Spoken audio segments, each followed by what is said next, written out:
ગુજરાતની અંદર હવામાન વિભાગ દ્વારા ગરમીનું પ્રમાણ ખૂબ વધશે એવી જ્યારે આગાહી આપી ત્યારે ડિઝાસ્ટર મેનેજમેન્ટના ભાગરૂપે હવામાન વિભાગે જ્યારે શિક્ષણ વિભાગને આ માહિતી આપી હતી ત્યારે શિક્ષણ વિભાગ દ્વારા પ્રાથમિક શાળામાં એક પરિપત્ર કરવામાં આવ્યો છે. તમામ જિલ્લા શિક્ષણ અધિકારી અને શાળાને સમયના ફેરફાર માટેની પોતાની વિવેક બુદ્ધિથી નિર્ણય લઈ શકશે. એને કોઈ મંજૂરી લેવાની જરૂર નથી.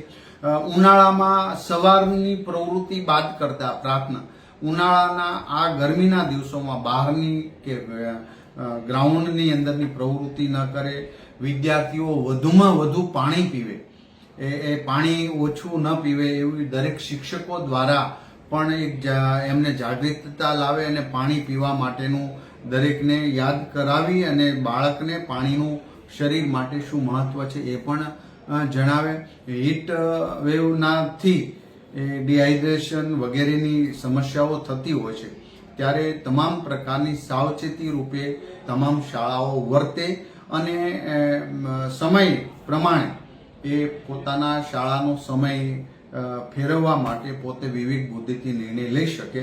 આ તમામ પ્રાથમિક શાળાઓ માટે વાત કરવામાં આવી છે અને બાળકોના હિત માટે પરિપત્ર પણ કરવામાં આવ્યો છે. દરેક વાલી અને શિક્ષકો દરેક જાગૃત રહે, બાળકને વધુમાં વધુ પાણી પાવા માટે અથવા તો બાળક વધુમાં વધુ પાણી પીવાની ટેવ પાડે એવું સૌએ પ્રયાસ કરવો જોઈએ. અને કોઈ ડરવાની વાત નથી. આ તો હવામાન વિભાગના આદેશ પ્રમાણે આ સાવચેતીના પગલાં છે.